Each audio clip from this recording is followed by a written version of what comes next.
가기로는 자매님 네. 그 이제 달달 외우겠다 그것을 네. 그 삼성의 이재용이하고 네. 어디 병원에 가서 네. 그렇게 그 프로포폴 그런 거 하는 거 네. 그것을 장시호한테 네. 써주면서 검사가 네. 야 요대로 네가 해라. 아, 그건 별개예요. 그건 별개야. 그건 어떤 거냐면요. 네. 달달 외우게 했다는 건 국정농단 사건 때, 네. 예, 사건 때 얘기고요. 네. 그때 이제 외우게 했는데 그 김스타가 네.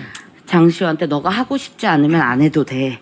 라고 하니까 결국 근데 장시호는 김스타 편을 들고 달달 외웠나 봐요. 네. 근데 이제 그 포폴 얘기는 당시 삼성물산 건으로 이재용 씨가 재판을 받고 있던 때 이제 장시호가 그 이재용 씨의 포폴 사건을 김스타한테 찔러요. 그러면서 이거를 내가 찌르면 얼마나 국민들이 이재용이 가뜩이나 재판받고 있는데 이런 건 하고 다니면 얼마나 김스타한테 땡큐지 뭐 이러면서 하하. 좋아하면서 그걸 찔러요. 갖다 줘요. 말 그대로 김스타 총장 만들어준다는 자기의 뭐 야심찬 그거 계획의 일부였죠. 아니 황교안 장군님 한 그 어린 애한테 국가 대통령이 탄핵도 되고 한 시대가 흔들리고 이렇게 허약한 나라입니까 이 대통령? 그러니까 이게 지금 저희들 부정선거 이거하고 똑같습니다. 저는. 똑같아. 예.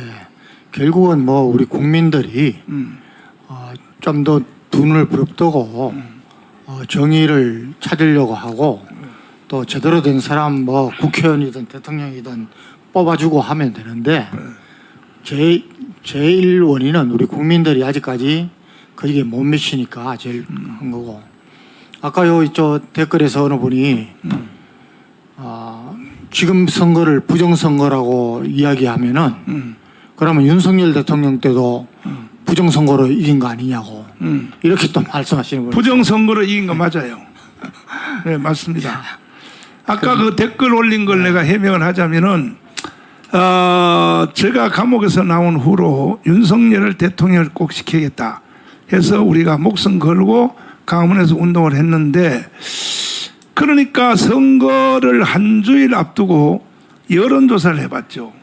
공식 여론조사 하는데 돈을 용역을 주고 세 군데서 해봤어요. 했더니 52대 36으로 이기는 걸로 나오더라고.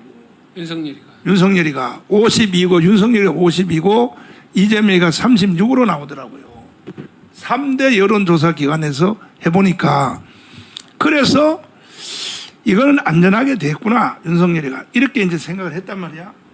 했는데도 그래도 또 쟤들이 선거 조작하는 것이 의심이 되고 그렇게 해서 정말로 우리는 목숨 걸고 이제 그 지지 운동을 했는데 하는 사이에 뭐가 이 북한 애들이 전부 다 북한하고 중국이 하는 거거든요. 이 해킹은 하는데 투표율이 있잖아요. 투표율을 75%로 잡은 거야. 북한하고 중국은. 근데 그날 투표율이 77%로 나온 거야. 여기서 착오가 일으킨 거야. 착오가. 이래서 아슬아슬하게 24만 표 차이로 원래 지게 돼 있다니까 이게 이번에도 윤석열도 부정선거 했다니까요. 그렇게 아시면 되고. 그래서 윤석열이가 한 게 아니고 윤석열이도 모를 거 아닙니까? 윤석열 모르지. 그때 문재인 정권 말기인데 그러니까 저희들이 지금 보는 것은 부정선거가 이렇게 조직적으로 됐다는 것은 저희들 지금 판단은 21대 총선에서 그렇습니다. 이 친구들이 처음 했습니다. 그런데 아무 일 없이 지나갔어요. 맞아요. 그런데 지금도 제가 기억하는데 대통령 선거 때 여론조사 발표가 났습니다. 예? 발표가 났는데 윤석열 대통령이 아주 간소한 차이로 이긴다 그랬는데 국민의힘은 그때 진다고 그랬어요. 예 반응이 이상했어요. 맞아. 그리고 더불어민주당은 이 지름 분위기가 아니었어요. 그러면서 12시 14분까지인가 계속 져갔지 않습니까? 맞아요. 지다가 12시 14분부터 딱 올라서 가지고 그때 했는데 맞아요. 제가 보기는 뭐 저는 잘 모르지만은 이 부정선거 그 하는 그 갭을 얘들이 너무 그 하면은 의심받을까 싶어서 작게 잡은 거예요. 그러다 보니까 지금 말씀하신 목사님 또 그때 그 목사님 막 저 투표소로 막 차로 실어나르고 하셨다 그랬지 않습니까? 그렇죠. 그러니까 그때 그 보수파 저 우파 투표가 선거하기 운동. 조금 더 돼가지고 아슬아슬하게 이긴 거죠. 그러니까 원래는 이재명이가 24만 표로 이기는 걸로 이렇게 설계가 돼 있었다. 그래서 뭐 이제 이 조사해야 됩니다. 그러니까 같이 조사하자니까요. 그렇지. 요번에는 정말 대놓고 지금 했기 때문에 이건 밝혀야 됩니다. 밝히지 않으면은 앞으로 우리나라는 희망 없습니다. 아까 우리 지금 여기 댓글에 보니까 양정철이가 윤석열 대통령 만들었나요? 지금 대통령 만들었다 하는 사람이 100명도 넘어요. 자기가 대통령 만들었던 사람. 그러나 사실은요, 광화문이 만든 겁니다. 물론이죠, 목사님. 네. 이거는 행동하지 않는 말만 가지고 뭐 내가 만들었다. 말만 가지고 그게 되는 게 아니고 우리는 4년 동안 광화문에서 그래서 증거를 내놔란 말이에요. 증거를. 내가 대통령 만들었다 하는 사람들 다 증거 내놓으라고. 저는 오늘 자매님 저 이렇게 말씀하시는 거 보고 느끼는 게 뭐냐면은 저쪽은 좌파는 그 박근혜 대통령 탄핵할 때부터 뭐 검사들 뭐 특검부터 시작해서 검사들 그다음에 그 저 뭡니까 저 판사들 헌법재판소까지 완전히 어떻게 보면은 커넥션을 이루고 그냥 간 겁니다. 그게 제대로 대응하지 못했고 그래서 지금 네 지금 여기 장시호가 어떻게 됐나요? 근데 지금 장시호 어디 있어요? 장시호 지금 미국에 있고요. 미국에? 네, 비자 문제 때문에 이제 들어와야 되는데 지금 주변에서 이제 살피면서 있어요. 근데 제가 이 자리를 빌어서 꼭 드리고 싶은 말씀은 제가 정광훈 목사님이 아니었다면 제가 이제 장시호한테 협박당하다가 결국 이거를 들고 어떻게 해야 되나 막 정말 막 분함과 이 나라가 진짜 이것밖에 안 되나 어느 뭐 저기 우파 쪽에서도 이렇게 나서주지 않는데 이 정권에서 까불지 말고 막 협박을 당하는데 정광훈 목사님 아니었으면 장시호가 뭘 믿고 이 정권에서 까불지 말라고 저를 감히 협박했겠습니까? 그랬는데 자 정광훈 목사님이 나타나 주시고 저를 도와주시면서 이제 태세가 완전 전환이 됐죠. 지가 지금 미국으로 도망을 갔습니다. 그러고 지가 지금 빼꼼빼꼼 주변에 연락을 이제 살살 분위기를 보면서 오히려 못 들어오고 있어요 지금. 그래서 제가 이제 빨리 들어와라 주변을 통해서 정정당당히 너는 이 죗값을 밝혀라. 예, 그러고 진실을 밝혀라 빨리. 혹시 이준희 저 자매님 간단한 질문인데 네네. 근데 마스크 하신 것은 이해가 가는데 네. 안대까지 하셔서 무슨 눈이 아프신가 해서 눈 치료 중이에요. 아 그러시구나. 예, 복시 치료 중이어가지고 조금 보기에 답답하시죠. 아닙니다. 이게 이쁜 눈인데 다 그 한쪽을 가리셔가지고 근데 맞습니다. 치료 그래서 중이시구나. 예. 아까 아까 들어올 때 네네. 우리 이준희 자매가 예. 오늘 저 신문에 특종이 날 거다. 네. 아까 그분이 그러시더라고요. 아 그러셨어요? 그러셨어요? 그 앉아 있는 친구요. 네, 그분이. 그 친구 약간 대학이 그런데 이제 오늘 뭔가 이야기를 하고 싶어서 나오셨잖아요. 네네. 정말 이야기하고 싶은 게 뭐예요? 아 정말 얘기하고 싶었던 게 사실 녹취록에 대한 정리가 조금 필요한데 예 지금 아까 나왔던 내용이랑 이게 한 번에 특종이라고 해가지고 맞아요. 뭔가 나가는 게 아니라 다 깔 수가 없어. 네네 지금 이유도 있고 또 정리하고 단계별로 나가야 하는 것들 좀 이유가 있어서 예. 그러니까 결국은 박근혜 대통령이 이제 탄핵되고 감옥 가고 또 이정희가 감옥 간 것은 이것은 장시호의 거짓 증언 때문에 일어난 일이다. 맞습니다. 이거는 대한민국의 역사를 망쳐놓은 거예요. 네. 지금 사실은 왜 우파들이 좌파들한테 꼼짝을 못하냐. 이번 선거까지도 192석 왜 이렇게 됐냐. 박근혜 탄핵으로부터 시작된 거야. 박근혜 탄핵 돼가지고 우리가 우파가 그냥 몰락한 거야 지금 사실은. 이렇게 됐다 이 말이야.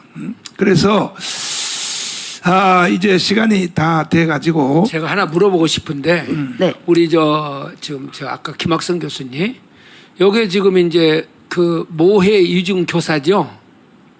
네. 그렇죠. 예. 요게. 네네. 그런데 그 모해 이중 교사를 하면 이거 잘못됐으면 박근혜 대통령 재판을 다시 재심을 해야 될 거 아니에요. 네. 그렇지. 지금. 네. 근데 그 재심을 해야 되는데 이걸 가지고 이제 민주당의 이제 누구야 장경태. 김 누군가 장경태가 네. 이걸 떠들었잖아요. 네네. 이렇게 떠드는데 핵심 포인트가 이거 모해 이중 교사했으니까 박근혜를 이렇게 해야 된다. 이런 방향으로 가야 되는데 민주당에서는 검찰 이놈들이 나쁜 놈들이다. 이쪽으로 지금 몰고 가잖아요. 그렇죠. 네. 예. 이재명이 구하기 위해서 이재명 구하기 위해서 검찰은 믿을 수 없는 검찰은 이놈들 나쁜 존재다. 놈들이다. 예. 이렇게 지금 간단 말이에요. 예, 예. 그렇게 하니까 본질이 지금 호도되고 있어요. 그렇습니다. 예. 그러면 이럴 때에 예를 들어서 국민의힘에서 이런 모해 이중 교사로 해가지고 이렇게 했으니까 빨리 다시 재판을 해서 회복시켜야 된다. 그렇습니다. 이렇게 나와야 될 거 아니에요. 예. 근데 경상도 사람들은 뭐 하는 거예요 지금? 갑자기 내 코너에 몰리게 생겼네. 오랜만에 그래서- 이제 전라도가 큰 소리 치게 생겼어 지금. 그래서 이걸 빨리 하고 그리고 지금 저기도 저 누구야 이재명이도 모해 이중교사죄로 지금 재판받고 있지 않습니까? 그럼요. 예? 예. 자기가 네. 자기가 그렇게 재판을 받고 있는데 검찰이 나쁜 사람들이다. 그리고 이런 것도요 제 생각으로는 한동훈이도 여기에 개입되어 있으면요 그냥 깔 때 딱 까야 돼요. 맞아요. 나중에 이거 이런 거 저런 거 한동훈이가 말고. 팀장이에요? 그때 팀장이 아마 윤석열 팀원 중에 하나는 틀림없죠. 맞아요. 팀원 중에 하나. 그래서 공수처에서 요만간 저도 참고인 조사를 받지 않을까 하는 기자님들이 말씀하셨더라고요. 그래서 기다리고 있는데 아마 근데 대통령 선거 과정 중에서 윤석열 대통령 그때 중간 지도자잖아요. 중간 네. 지도자. 중간 관리층이었죠. 중간 무슨? 관리자인데 예, 예.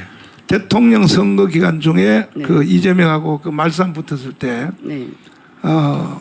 당신이 박근혜를 탄핵했지 않느냐. 네. 이런 식으로 이제 이재명이가 공격을 하니까 뭐 정확한 말은 아니더라도 그 비슷한 말을 이제 하니까 나는 박근혜와 이명박의 구속을 원치 않았다. 원치 않았다 네. 했단 말이야. 네. 나는 네. 원치 않았다라고 공개적으로 얘기한 게 있어요. 대통령 토론회 중에서. 그리고 나서 이분이 이제 그 언제 이 민주당에 의해서 윤석열에 의해서 검찰총장을 임명을 받았는데 네. 언제 이 사람이 이 집단들은 이거는 같이 할 수 없는 집단이다 하는 것이 뭐냐.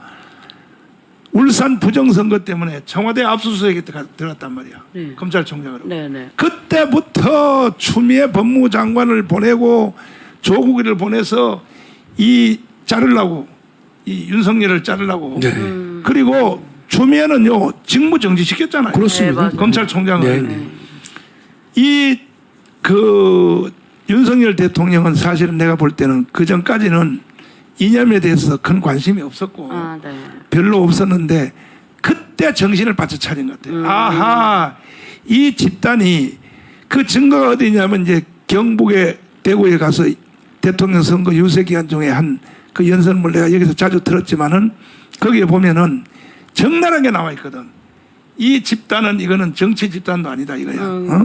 이게 그래서 윤석열 대통령의 이 생각의 터닝 포인트가 바로 이때지 않느냐. 예, 이때란 것을 이제 하고 그 다음에 박근혜하고 화해를 했잖아요. 바로 맞습니다. 박근혜하고 맞습니다. 선거 기간 중에도 화해를 하고 또 대통령 당선된 뒤에도 저기 한남동으로 불러서 저녁도 드시면서 그것이 나는 충분히 이제 둘이는 화해가 됐다고 보고 또 외국 갔다 오던 당일날 네. 여기 사진 나오네 위로 올려봐.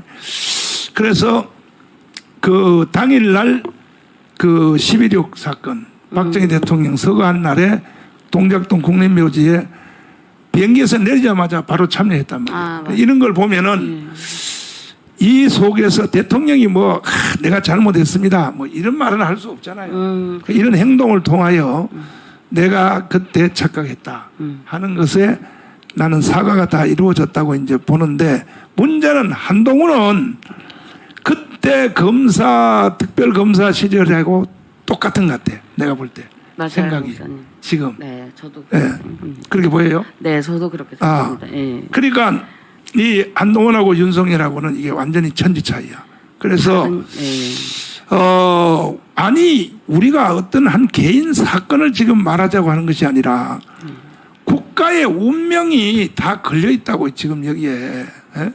지금 우리 대한민국이 지금 북한의 연방제로 쟤들이 지금 사기 선거를 해서 192석을 만들어서 갔기 때문에 김대중으로부터 시작한 이 노무현 또 문재인 연방제로 북한으로 가면 나라 존재 자체가 없어지는데 에? 그런데 지금 우리가 무슨 어디 개인 사건을 가지고 말하는 것이 아니라고요. 국가의 운명을 놓고 지금 말을 하는 과정 중에서 이게 박근혜 탄핵이 이게 결정적인 이게 일이 일어났다. 이거는 장시호 때문에 일어났다. 여기까지가 이제 됐고 이건 반드시 재심을 해야 될 것이다. 박근혜 대통령은 재심을 안 한다 해도 지금도 감옥에서 못 나온 저 정유라 엄마 네? 최서원은 지금도 23년 감방형을 받았잖아요. 23년이나. 네. 그러니까 얼마나 그리고 또 재산 다 뺏겼잖아요. 재산. 다 뺏겼죠. 강남에서 그 교육사업에서 벌어놓은 빌딩이라든지 그거 다 뺏겼잖아요. 네. 그러니까 이걸 재심을 반드시 해야 된다고. 내가 볼 때에 최서원 씨가 재심을 할 것 같아. 이렇게 증언이 나오게 되면은 그래서 장시호가 이제는 자기 이모를 어떻게 그렇게 23년이나 감방에 가두기 위해서 검사하고 장난을 치면서 뭐 오빠라고 불러가면서 이야 참 자기의 친이모를 말이야. 자 이제 시간이 많이 돼가지고 우리 마지막 한마디씩 하고 이제 방송을 마쳐야 될 것 같습니다. 오늘의 핵심 주제는 뭐냐? 박근혜 탄핵 무효입니다. 무효고 또 이재용 구속된 것도 무효고 또 최순실도 당연히 무효고 그래서 이건 재심을 해야 된다. 반드시 재심 안 하면 대한민국이 뭐 하는 나라입니까 도대체가. 이건 재심을 해서 박근혜 대통령을 명예를 살려주고 또 이것은 반드시 해야 된다. 자 이제 그 김학성 교수님부터 마지막 말씀 예, 우리가 이제 하겠습니다. 형사소송법상 재심은요 새로운 유죄 판결을 번복할 수 있는 새로운 증거가